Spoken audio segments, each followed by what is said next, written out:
నమస్కారం. Corona infection తీవ్రంగా ఉండి వెంటిలేటర్తో కూడా ఫలితం కనిపించని వారికి ఎక్మో వైద్యం ఇవాళ అపర సంజీవనిలా అక్కరకొస్తోంది. విషమ పరిస్థితుల్లో మనిషి నిండు ప్రాణాల్ని నిలబెట్టే అత్యున్నత చికిత్స ఎక్మో వైద్యం గురించిన ప్రత్యేక కథనంతో మీ ముందుకొస్తోంది నేటి సుఖీభవ. ఎక్మో వైద్యం గురించి ఇవాళ మనం చాలా తరచుగా వార్తల్లో వింటున్నాం. మనకు ప్రాణాధారమైన గుండె, ఊపిరితిత్తులు విఫలమైన సందర్భాల్లో వెంటిలేటర్తో కూడా ఉపయోగం లేనప్పుడు అత్యవసరంగా ఎక్మో వైద్యం చేయడం ద్వారా ప్రాణాల్ని నిలబెట్టవచ్చని డాక్టర్లు చెప్తున్నారు. కరోనా ఇన్ఫెక్షన్ దాడి ప్రధానంగా ఊపిరితిత్తులపైన, గుండెపైన ఉంటోంది. ఈ నేపథ్యంలో ఊపిరితిత్తులు, గుండె కండరం దెబ్బతినిపోయే అవకాశాలు ఎక్కువగా ఉంటాయి. ఇలాంటి పరిస్థితిలో ఎక్మో పరికరాన్ని అమర్చడం ద్వారా దెబ్బతిన్న గుండె, ఊపిరితిత్తులపై భారం తగ్గుతుంది. గుండె, ఊపిరితిత్తుల రెండింటి పనిని ఎక్మో పరికరం ఒకటే చేయడంతో కీలకమైన అవయవాలకు చాలినంత విశ్రాంతి లభిస్తుంది. దీంతో అవి కోలుకునే అవకాశాలు బాగా మెరుగవుతాయి. ప్రాణాలకు భరోసా దొరుకుతుంది. ఆపద సమయంలో అపర సంజీవనిలా తోడ్పడే ఎక్మో వైద్య విధానం గురించి ఇప్పుడు తెలుసుకుందాం.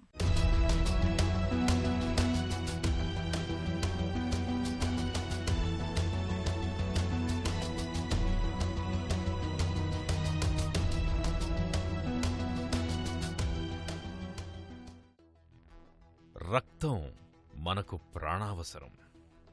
మన ఒంట్లోని కణకణానికి జీవ ఇంధనాన్ని అందించే పోషక పదార్థం. రక్తమే లేకపోతే మనకు జీవం లేదు. మనలోని ప్రతి కణానికి రక్తం నిరంతరాయంగా అందుతూ ఉంటేనే శరీరంలో అవి సజీవంగా ఉంటాయి. అవయవాలన్నీ సాఫీగా, సవ్యంగా పనిచేస్తాయి.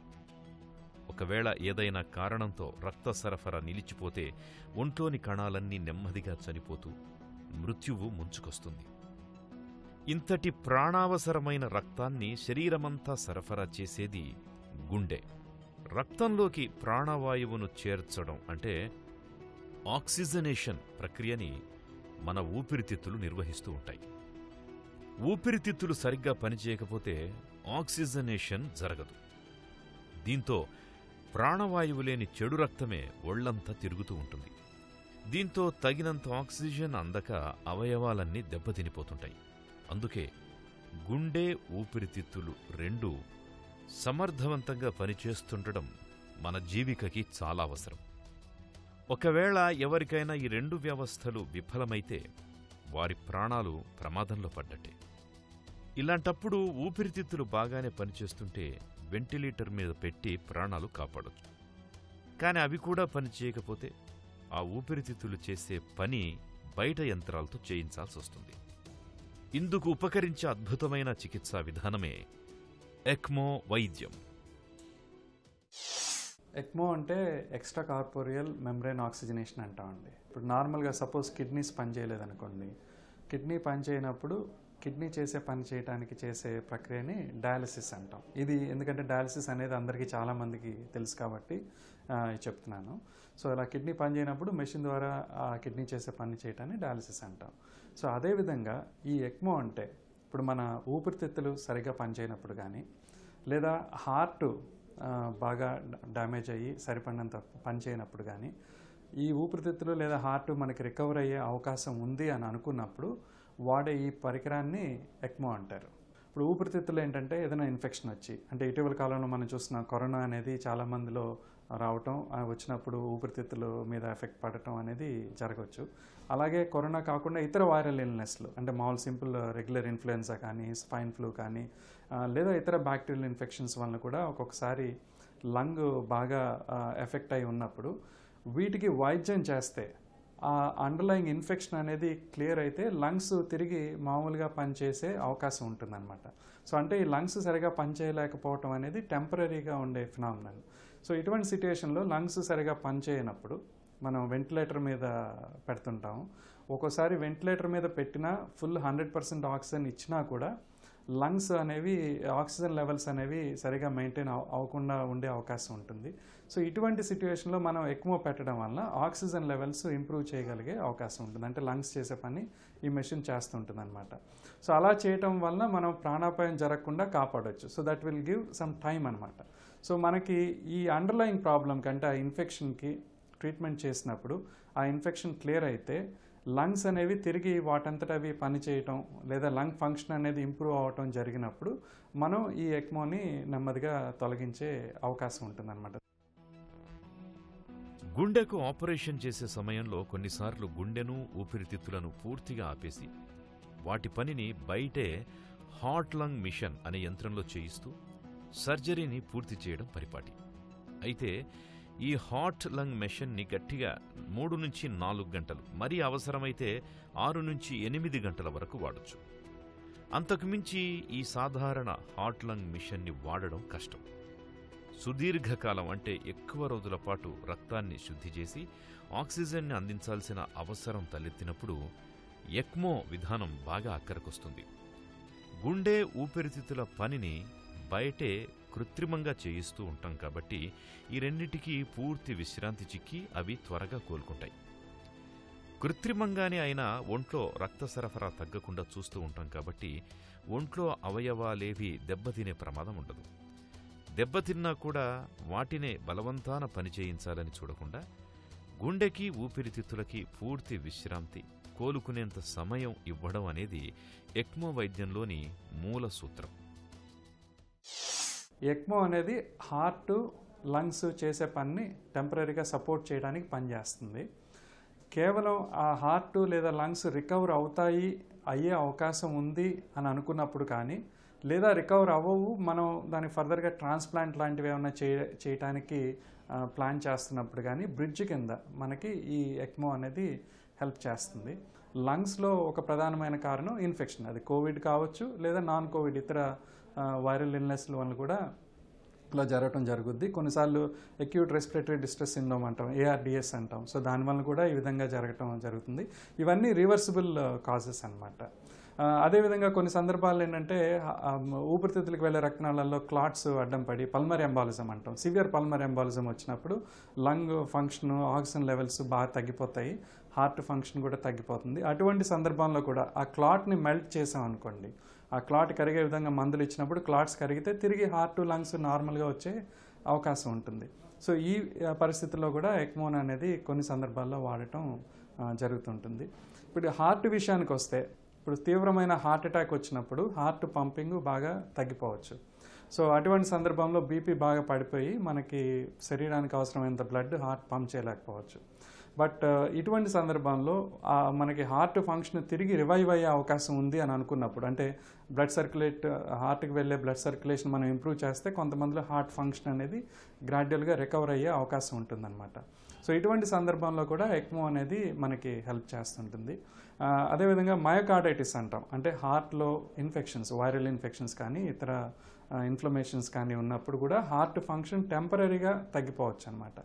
సో వీటికి ట్రీట్మెంట్ చేస్తే హార్ట్ ఫంక్షన్ దాని అంతటి గ్రాడ్యువల్గా కొంతమందిలో ఇంప్రూవ్ అయ్యే అవకాశం ఉంటుంది. సో ఇటువంటి సందర్భంలో కూడా ఎక్మో అనేది వాడటం అనేది జరుగుతుంటుంది అన్నమాట. రోగి శ్వాస పీల్చుకోలేకపోతున్న తరుణంలో వెంటిలేటర్ సాయంతో బయట నుంచి ఆక్సిజన్ను అందిస్తూ డాక్టర్లు రోగిని బతికించే ప్రయత్నం చేస్తారు. అయితే రోగి ఊపిరితిత్తులు కొంతైనా పనిచేస్తున్నప్పుడే ఈ వెంటిలేటర్ విధానం పనికొస్తుంది. కానీ రోగి ఊపిరితిత్తులు సరిగా పనిచేయక వెంటిలేటర్తో కూడా ఉపయోగం లేనప్పుడు మనిషి నిండు ప్రాణాన్ని నిలబెట్టేందుకు ఎక్మో వైద్యం బాగా ఉపయోగపడుతుంది. ఎక్మో వైద్యం గురించిన మరిన్ని వివరాలను ఇప్పుడు తెలుసుకుందాం.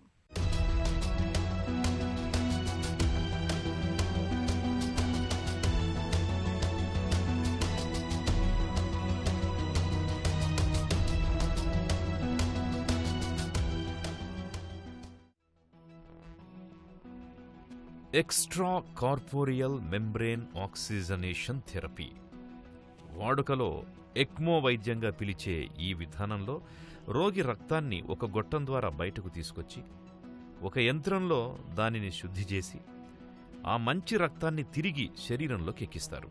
అంటే ఊపిరితిత్తులు చేసే పని, గుండె చేసే పని రెండింటినీ యంత్రమే, అది బయటే చేస్తుందన్నమాట.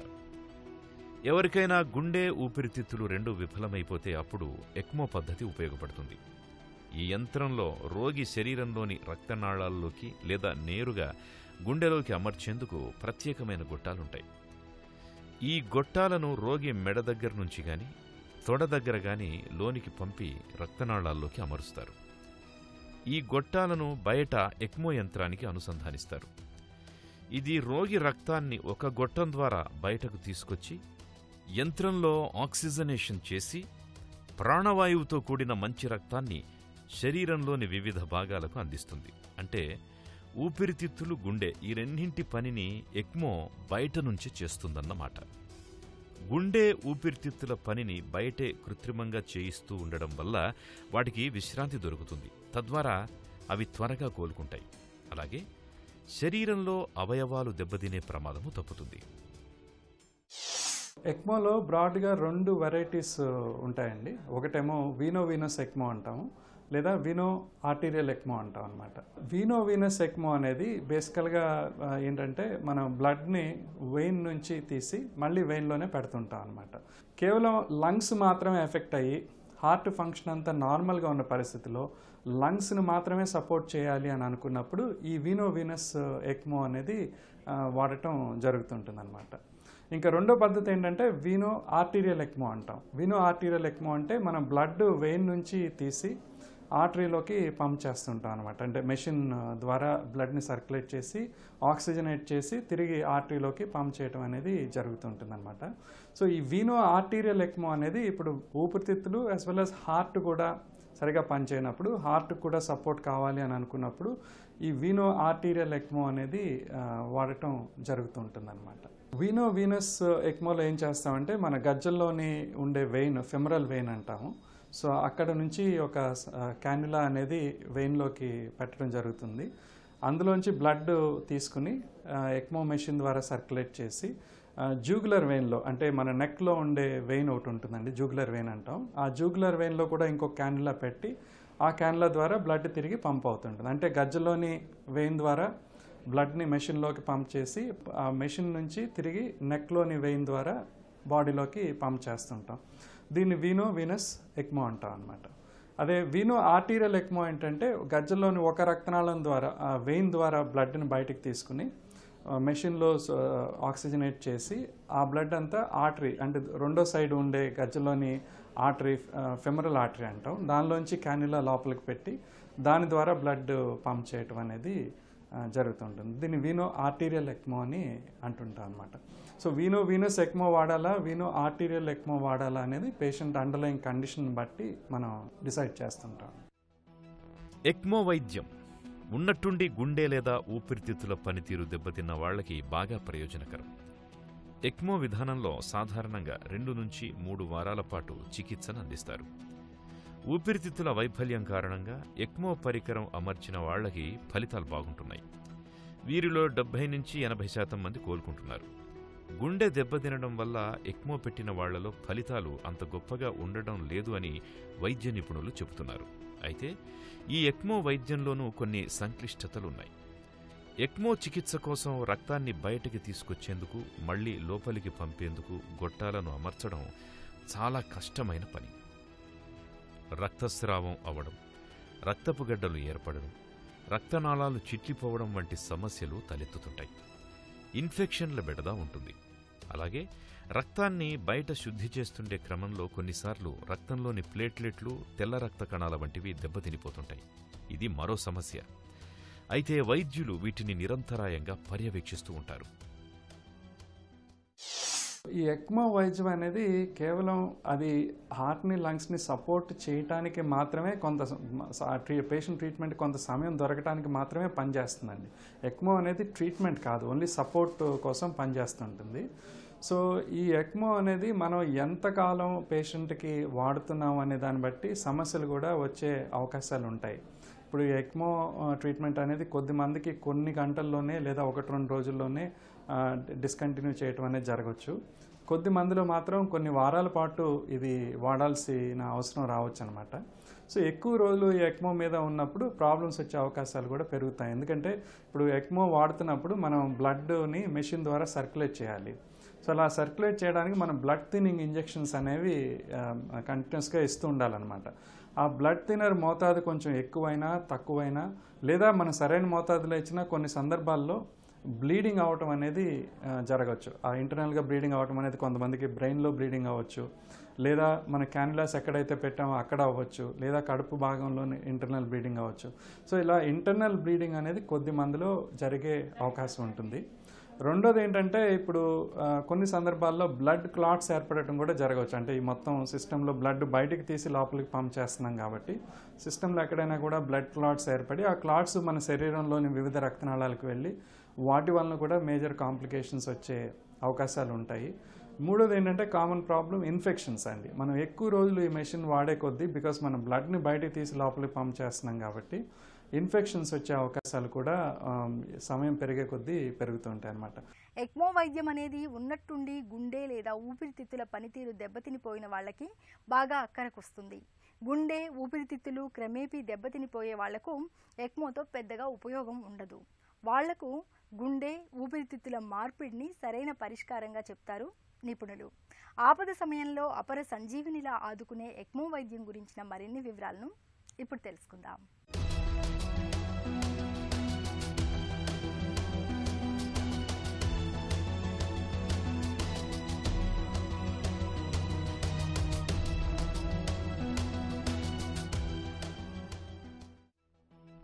ఆసుపత్రిలో నెలల తరబడి బెడ్ పైనే ఉండి అస్వస్థత నుంచి ఇప్పుడిప్పుడే కోలుకుంటున్న దశలో ఉన్నట్టుండి గుండెపోటు ముంచుకొచ్చే సమయంలోనూ ప్రాణాల్ని కాపాడేందుకు ఎక్మో వైద్యం ఎంతో అనువుగా ఉంటుంది. వెంటిలేటర్తో కూడా ఉపయోగం లేని సందర్భాల్లో రోగి ప్రాణాలను నిలబెట్టేందుకు ఎక్మో పరికరం ఆపద సమయంలో అపర సంజీవినిలా ఆదుకుంటుంది. పుట్టుకతోనే గుండెలోపాలు లేదా పుట్టగానే శ్వాస సమస్యలతో బాధపడే చిన్నపిల్లల్లో ఎక్మో వైద్యం ఇవాళ విస్తృతంగా వాడుకలో ఉంది. మరికొందరికి వైరస్ ఇన్ఫెక్షన్ల కారణంగా ఉన్నట్టుండి గుండె కండరం విపరీతంగా వాచిపోతుంటుంది. ఇలాంటి వారికి వైరస్ ఇన్ఫెక్షన్ తగ్గే వరకు ఎక్మో వైద్యం బాగా ఉపయోగపడుతుంది. రక్తంలో ఇన్ఫెక్షన్ చేరిపోయి తీవ్రమైన సెప్సిస్ ఉన్నవాళ్లకి రక్తంలోని విషతుల్యాల వల్ల ఒక్కోసారి గుండె పని ఆగిపోతుంది. ఇలాంటి వారికి కూడా తాత్కాలికంగా ఇది బాగా ఉపయోగపడుతుంది. తీవ్రమైన నిమోనియా వచ్చి 2 ఊపిరితిత్తులు పనిచేసే స్థితిలో లేనప్పుడు కూడా ఇది ఆదుకుంటుంది. రోగి ఊపిరితిత్తులు బాగుపడుతున్న కొద్దీ లేదా గుండె పంపింగ్ మెరుగవుతున్న కొద్దీ ఎక్మో మీద ఆధారపడడాన్ని తగ్గించుకుంటూ వచ్చి చివరకు దాన్ని వైద్యులు పూర్తిగా తీసివేస్తారు. ఈ ఎక్మో మెషిన్ అనేది ఏ వయసు వారిలోనైనా వాడచ్చండి. అంటే చిన్నపిల్లలు అప్పుడే పుట్టిన పిల్లల దగ్గర నుంచి బాగా పెద్ద వయసున్న వారి వరకు కూడా వాడచ్చు. బేసిక్ ప్రిన్సిపల్ ఏంటంటే మనకి రివర్సిబుల్ కాజ్ హార్ట్లో కానీ లంగ్స్లో కానీ ఉంది, మనం ట్రీట్ చేయగలం అనుకున్నప్పుడు ఇది వాడుతుంటాం.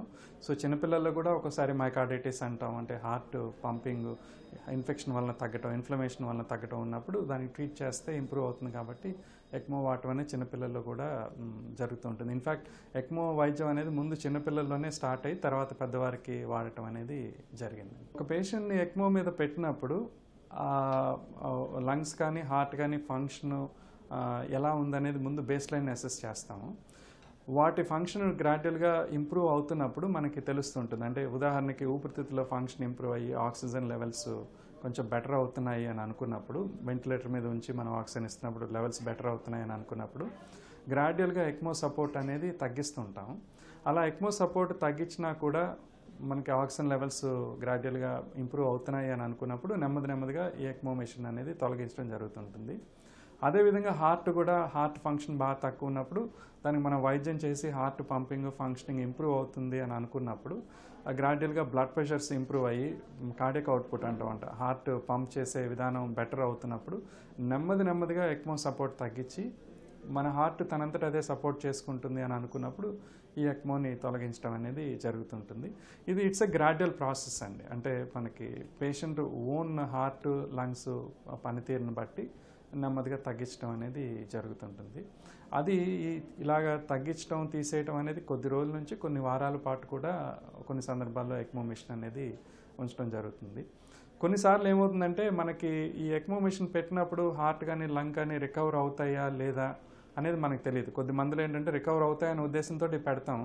But somewhere down the line treatment చేస్తున్నప్పుడు ఇంకా ఈ హార్ట్ కానీ లంగ్ కానీ ఇంకా రికవర్ అయ్యే అవకాశం లేదు అని అనుకున్న సందర్భాల్లో మనం ఎక్మో మెషిన్ తీసేస్తే ప్రాణాపాయం జరిగే అవకాశం ఉంది అని అనుకున్నప్పుడు ఇటువంటి పరిస్థితుల్లో ఏంటంటే మనకి హార్ట్కి అయితే అసిస్ట్ డివైసెస్ అంటామండి, వెంట్రుకులర్ అసిస్ట్ డివైసెస్ అని అలాంటి పరికరాలు వాడటం, లేదా ట్రాన్స్ప్లాంట్ లంగ్స్ కానీ హార్ట్ కానీ ట్రాన్స్ప్లాంట్ చేయటం అనేది కొన్ని సందర్భాల్లో చేసి అప్పుడు ఎక్మోని కూడా రిమూవ్ చేయటం అనేది జరుగుతుంటుంది. ఎక్మో వైద్యం ఇప్పుడిప్పుడే మన దేశంలో కూడా ప్రాచుర్యంలోకి వస్తుంది. గుండె ఊపిరితిత్తులు విఫలమై ప్రాణాలు ప్రమాదంలో పడిన సందర్భాల్లో ఎక్మో వైద్యం అపర సంజీవినిలా ఆదుకుంటుంది. గుండె ఊపిరితిత్తులు రెండింటి పనిని ఎక్మో పరికరం అందిపుచ్చుకోవడంతో కీలకమైన అవయవాలకు చాలినంత విశ్రాంతి దొరికి అవి కోలుకోవడానికి వెసులుబాటు లభిస్తుంది. ఎక్మో వైద్య విధానంలో రోగికి 2 నుంచి 3 వారాల పాటు కూడా చికిత్సను అందించవచ్చు. రోగి కోలుకుంటున్న కొద్దీ, అంటే ఊపిరితిత్తులు బాగుపడుతున్న కొద్దీ లేదా గుండె పంపింగ్ మెరుగవుతున్న కొద్దీ ఎక్మో మీద ఆధారపడ్డాన్ని తగ్గించుకుంటూ వచ్చి చివరకు పూర్తిగా తీసేయొచ్చు. గుండె వైఫల్యం కంటే కూడా ఊపిరితిత్తుల వైఫల్యం కారణంగా ఎక్మో పెట్టిన వాళ్లకి ఫలితాలు చాలా బాగుంటున్నాయి. ఎక్మో వైద్యం అనేది ఉన్నట్టుండి గుండె లేదా ఊపిరితిత్తుల పనితీరు దెబ్బతినిపోయిన వాళ్ళకి బాగా అక్కరకొస్తుంది. గుండె ఊపిరితిత్తులు క్రమేపీ దెబ్బతినిపోయే వాళ్లకు ఎక్మోతో పెద్దగా ఉపయోగం ఉండదు. వాళ్లకు గుండె ఊపిరితిత్తుల మార్పిడిని సరైన పరిష్కారంగా చెప్తారు నిపుణులు. ఆపద సమయంలో అపర సంజీవినిలా ఆదుకునే ఎక్మో వైద్యం గురించిన మరిన్ని వివరాలను ఇప్పుడు తెలుసుకుందాం. సుఖీభవ కార్యక్రమానికి సంబంధించిన మీ విలువైన సూచనలు సలహాల్ని వెంటనే మాకు రాయండి. మా చిరునామా Sukhibhava, ETV, Ramoji film city, Hyderabad 501512 లేదా sukhibhava@etv.co.in కు ఈమెయిల్ చేయండి.